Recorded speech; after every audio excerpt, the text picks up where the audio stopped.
Hi friends, അപ്പോൾ നമ്മൾ ഗോവയിലെ ഏറ്റവും വലിയൊരു വെള്ളച്ചാട്ടമാണ് നമ്മൾ കാണാൻ വന്നിരിക്കുന്നത്. അതിസുന്ദരമായ ഒരു രസമാണ്. ആ വെള്ളം വരുന്ന ആ ഒരു സൗന്ദര്യം കണ്ടു കഴിഞ്ഞാൽ എന്ത് രസം, നമുക്ക് അതിൽ ചാടി കുളിക്കാൻ തോന്നും. അത്രയ്ക്ക് സൗന്ദര്യമാണ് ആ വെള്ളച്ചാട്ടത്തിൽ. അത് നിങ്ങളെ കാണിക്കാനാണ് ഞാൻ വന്നിരിക്കുന്നത്. ഇതിൻ്റെ ലൊക്കേഷനും കാര്യങ്ങളും ഒക്കെ എന്ന് പറഞ്ഞാൽ സാക്കളി എന്ന് പറഞ്ഞ സ്ഥലത്താണ് ഈ സ്ഥിതി ചെയ്യുന്നത്. ഹാവാലിയും വാട്ടർഫോളും പറയും. അപ്പം അത് എനിക്ക് പറയാൻ വാക്കുകൾ, അത്രയ്ക്ക് സൗന്ദര്യമാണ്. നിങ്ങൾ നേരിട്ടൊന്ന് കണ്ടു നോക്കുക. അത്ര രസം. ആ വെള്ളം വരുന്ന ആ ഒരു ഭംഗി കണ്ടു കഴിഞ്ഞാൽ തന്നെ നമുക്ക് മനസ്സിലാവും. കാരണം ഇവിടെ റെയിൻകോട്ട് ഇല്ലാതെ നിന്ന് കഴിഞ്ഞാൽ നമ്മൾ ഫുള്ള് നനഞ്ഞു. മൊബൈലും മറ്റു കാര്യങ്ങളൊക്കെ നിങ്ങൾ സേഫ്റ്റി ആയിട്ട് നോക്കുക. കവറൊക്കെ ഉണ്ടെങ്കിൽ നല്ലതാണ്.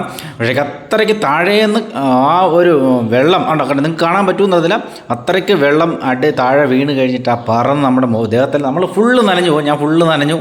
അത്രയ്ക്ക് അവരുടെ റെയിൻകോട്ടൊക്കെ വാടകയ്ക്കാണ് കൊടുക്കുന്നത്. കുടയുണ്ട്, അതും വാടകയ്ക്ക് കൊടുക്കും, റെൻറ്റിന് കൊടുക്കുന്നതാണ്. അപ്പോൾ പിന്നെ തൊട്ടടുത്ത് കടയും കാര്യങ്ങളൊക്കെ ഉണ്ട്. അപ്പോൾ ഞങ്ങൾ ഫോട്ടോ ഒക്കെ എടുക്കാൻ വളരെ ഭയങ്കര, കാരണം ഈ മഴക്കാലം കൂടെ ആയതുകൊണ്ട് ഭയങ്കര വെള്ളമാണ്. അപ്പോൾ എന്ത് രസം അത് കണ്ടാൽ അത്രയ്ക്ക് രസമാണ്. വെള്ളം വരുന്ന ആ ഒരു ഭംഗി കണ്ടു കഴിഞ്ഞാൽ നല്ല രസമാണ് കാണാൻ തന്നെ. നമുക്കൊരു ഒന്നും പറയാനില്ല. അതുപോലെ വാക്കുകൾ എനിക്ക് കിട്ടുന്നില്ല. അതിനകത്ത് മെയിനായിട്ട് ഞാൻ പറയുന്നത് വെച്ചാൽ, ഇപ്പോൾ പോണ്ടയിൽ നിന്ന് വരുവാണെന്നുണ്ടെങ്കിൽ നിങ്ങൾക്ക് പോണ്ടയിൽ നിന്ന് നേരെ സാക്ലിയിൽ നിന്ന് നേരെ ഹോണ്ട റോഡ് പിടിക്കുക. ഹോണ്ട വരെ പോകേണ്ട. നമ്മുടെ രവീന്ദ്ര ഭവൻ കഴിഞ്ഞിട്ട് കുറച്ചുകൂടി ഒരു 500 മീറ്റർ ഉള്ളിലോട്ടാണ് ഈ കാണുന്ന വെള്ളച്ചാട്ടം. പഞ്ചിയിൽ നിന്ന് വരുന്നവർക്കും ഇത് തന്നെ സാക്കിൾ റൂട്ട് തന്നെയാണ് പിടിക്കേണ്ടത്. നേരെ ഇവിടുന്ന് രവീന്ദ്ര ഭവൻ കഴിഞ്ഞിട്ട് തൊട്ടടുത്ത് കഴിഞ്ഞിട്ട് ലെഫ്റ്റിലോട്ടൊരു വഴിയുണ്ട്. അവിടെ നേരെ അവിടെ ബോർഡും കാര്യങ്ങളൊക്കെ ഉണ്ട്. ഈ ഒരു അമ്പലവും വാട്ടർഫോളും പിന്നെ ഒരുപാട് ഗുഹകളും കാര്യങ്ങളൊക്കെ ഉണ്ട്.